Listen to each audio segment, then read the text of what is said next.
सभी को नमस्कार।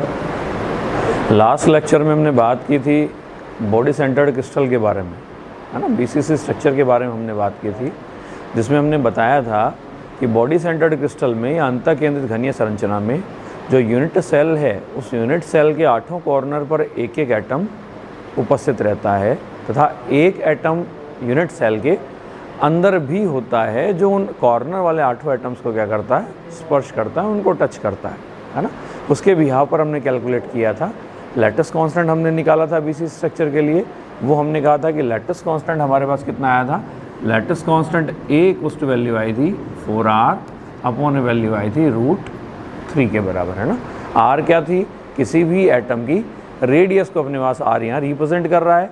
हमने कहा था कि एटम है, शेप कैसी थी, स्फेरिकल शेप थी, तो वॉल्यूम जो था, वॉल्यूम कितना था 4/3 πr3। तो R जो है वो बेसिकली यहाँ रिप्रेजेंट कर रहा है उस एटम की रेडियस को। दूसरी बात हमने की थी कोऑर्डिनेशन नंबर की या समन्वय संख्या की। हमने परिभाषा बताई थी कि भाई परमाणु कितने निकटवर्ती परमाणुओं को स्पर्श करता है, कोई भी एटम कितने एटम्स के कांटेक्ट में होगा, वो नंबर हमारे पास डिफाइन करेगा किसको, कोऑर्डिनेशन नंबर को। तो किसी भी एटम को हम लेके चलें, चाहे तो सेल के किसी कॉर्नर वाले एटम को हम ले लें, या फिर हम कहते हैं कि भाई सेल के अंदर जो एटम होगा वो कितने एटम्स को स्पर्श करेगा, टोटल 8 एटम्स को स्पर्श करेगा। या किसी भी कॉर्नर वाले एटम को भी अगर हम लेते हैं तो वो भी कितने एटम्स को स्पर्श करेगा, हमेशा 8 एटम्स को ही स्पर्श करेगा। तो कोऑर्डिनेशन नंबर या समन्वय संख्या जो आई हमारे पास, है ना, कोऑर्डिनेशन नंबर जो आया, कोऑर्डिनेशन नंबर कितना था, कोऑर्डिनेशन नंबर था अपने पास 8 के बराबर, ठीक है। फिर हमने कहा कि भाई यूनिट सेल में number of atoms in unit cell, हमने कहा कि भाई number of atoms unit cell हमने कैलकुलेट करे, number of atoms in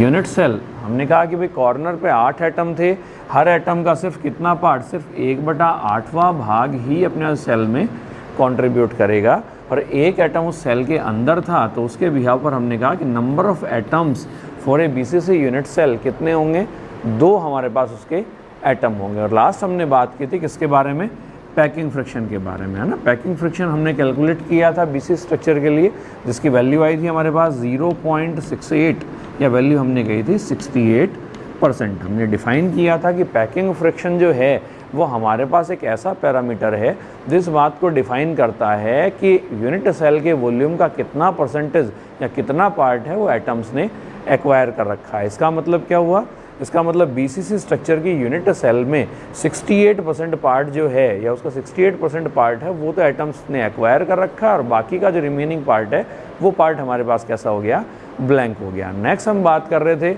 primitive vectors के बारे में, या अभाज्य सदिशों के बारे में, या अभाज्य कोष्ठिका के आयतन, वॉल्यूम ऑफ परमिटिव सेल के बारे में हमें बात करनी है, ठीक है। हम कहें कि भाई वॉल्यूम ऑफ परमिटिव सेल, तो वॉल्यूम ऑफ परमिटिव सेल निकालने के लिए सबसे पहले हमें डिफाइन करने पड़ेंगे परमिटिव वेक्टर्स, जिन्हें हम परमिटिव वेक्टर्स भी बोलते हैं, जिन्हें अपन बेसिस वेक्टर्स भी हम बोलते हैं। तो हम बात करते हैं आज किसके बारे में, अभाज्य कोष्ठिका का आयतन, अभाज्य कोष्ठिका का आयतन,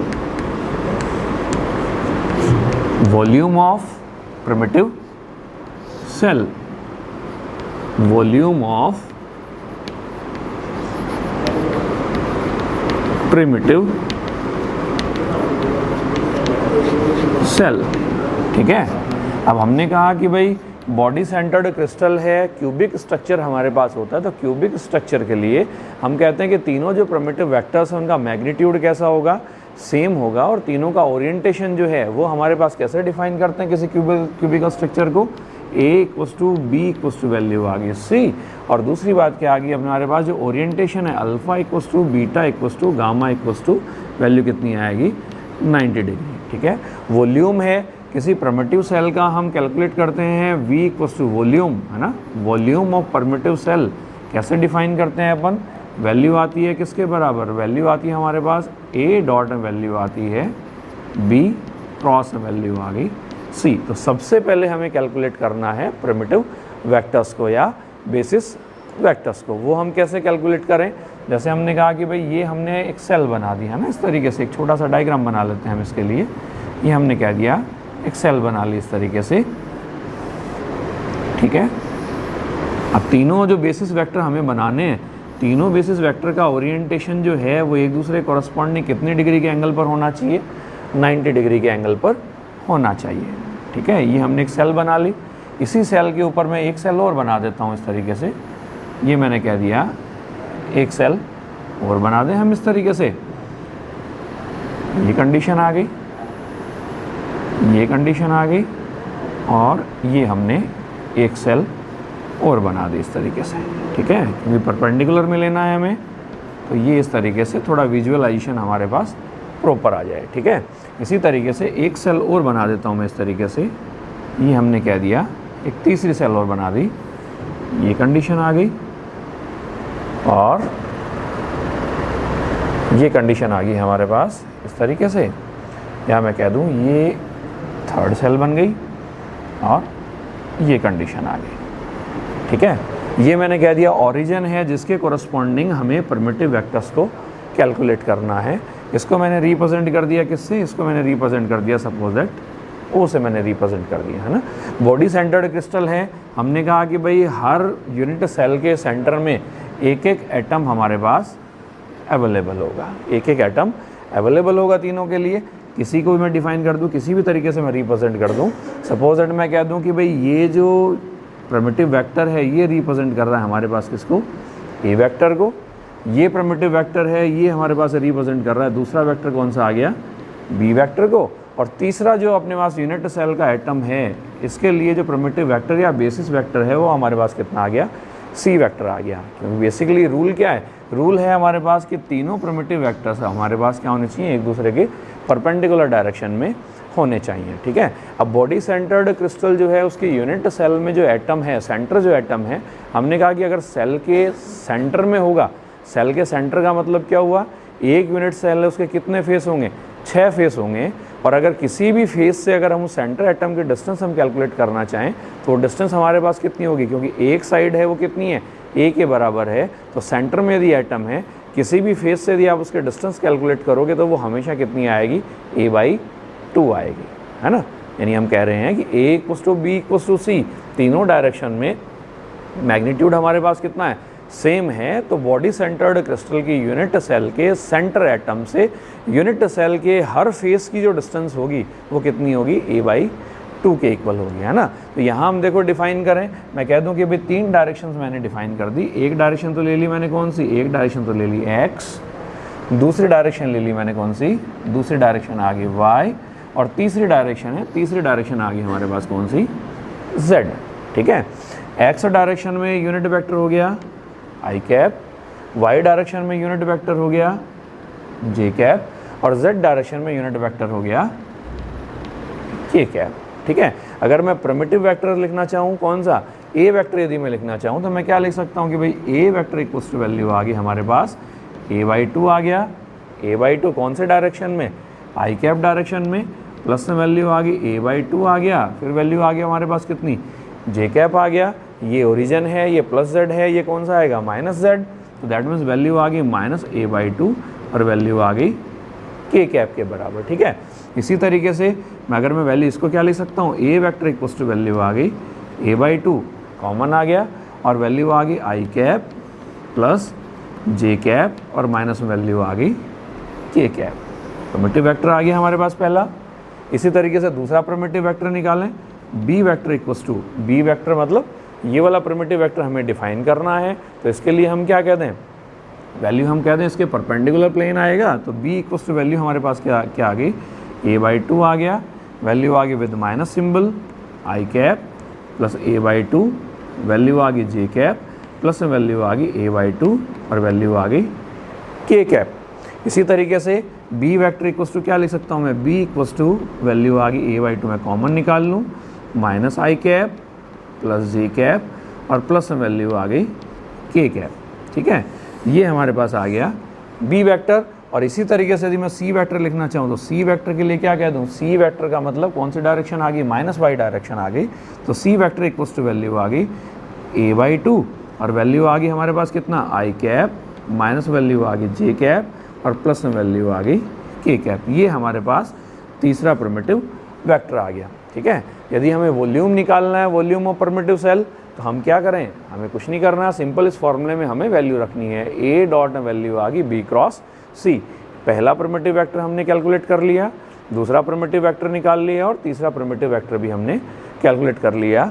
अगर इन तीनों की वैल्यूज़ अगर हम इस इक्वेशन में पुट कर दें, इस इक्वेशन में पुट कर रहे हैं, तो वॉल्यूम हमारे पास कितना बनेगा, मल्टीप्लाई करेंगे तो a/2 a/2 और a/2 है ना। तो वैल्यू कितनी बनी, वैल्यू आ गई a क्यूब अपॉन वैल्यू आ गई 8। फिर वैल्यू आ गई हमारे पास कितना i कैप प्लस में वैल्यू आ गई j कैप माइनस वैल्यू आ गई k कैप। डॉट प्रोडक्ट आएगा किसके साथ, b cross C means minus i cap plus j cap plus में वैल्यू आ गई k कैप, और क्रॉस प्रोडक्ट आएगा c के साथ। तो क्रॉस प्रोडक्ट आ गया कितना, i कैप माइनस वैल्यू आ गई j कैप और प्लस में वैल्यू आ गई k कैप। ठीक है, तो क्रॉस प्रोडक्ट हमें पता है सॉल्व करने का तरीका। सिंपली हम कहते हैं कि अगर क्रॉस प्रोडक्ट हम कैलकुलेट करते हैं तो हम क्या कहते हैं कि भाई वैल्यू आती है हमारे पास i cap cross i cap equals to j cap cross j cap equals to k cap cross k cap, कितना होगा, 0 होगा। इसी तरीके से i cap cross j cap equals to value कितनी आएगी, k कैप के बराबर। इसी तरीके से अगर उल्टा करें j cap cross i cap कितना बनेगा, माइनस का k कैप आएगा, एंड सो ऑन। सारी वैल्यूज़ हम इस तरीके से डिफाइन कर सकते हैं ना।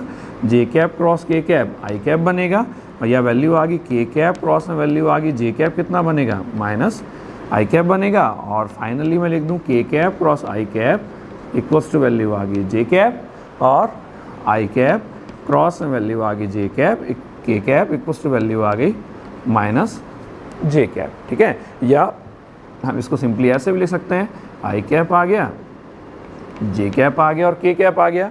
अगर हम साइक्लिक ऑर्डर में चल रहे हैं तो वैल्यू आ गई plus k cap, cyclic order में चल रहे हैं तो वैल्यू आ गई प्लस का i cap, k cap cross i cap cyclic order में चल रहे हैं तो वैल्यू आ गई प्लस का j कैप। और यदि हम एंटी क्लॉकवाइज अगर हम चल रहे हैं तो वैल्यू आ गई minus k cap, anti clockwise चलें तो वैल्यू आ गई माइनस में i कैप, और अगर एंटी क्लॉकवाइज हम चल रहे हैं तो वैल्यू आ गया हमारे पास माइनस का j कैप। डॉट प्रोडक्ट भी हमें पता है, i cap dot i cap equals to j cap dot j cap और equals to k cap dot k cap equals to value कितनी आएगी, 1 आएगी, और बाकी सारी वैल्यूज़ हमारे पास कितनी आएंगी, 0 आएंगे। तो सिंपली इस रूल से क्या कर सकते हैं, हम इस इक्वेशन को सॉल्व कर सकते हैं। और यदि हम इस इक्वेशन को सॉल्व करें, सिंपल मल्टीप्लिकेशन करें हम, डॉट प्रोडक्ट और क्रॉस प्रोडक्ट यदि हम सॉल्व करें, तो वॉल्यूम ऑफ यूनिट सेल जो हमारे पास कैलकुलेट होके आता है, वॉल्यूम ऑफ यूनिट सेल, ये वैल्यू हमारे पास आती है निकल के कितनी,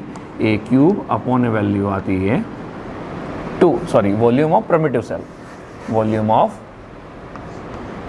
primitive cell a cube upon value आ गई 2। BCC स्ट्रक्चर के लिए हम कहते हैं volume of unit cell, unit cell का वॉल्यूम कितना होता है हम पढ़ चुके हैं पहले, तो वैल्यू हमारे पास कितनी आती है, a क्यूब। इसका मतलब प्रिमिटिव सेल का वॉल्यूम जो है वो यूनिट सेल के वॉल्यूम का कितना होगा, आधा होगा, उसका हाफ होगा। तो ये हमने बात की किसके बारे में, primitive vectors of BCC structure के बारे में, और हमने बात की volume of a unit cell for BCC structure. तो जल्द मिलते हैं एक नेक्स्ट वीडियो में। बहुत बहुत धन्यवाद, थैंक यू।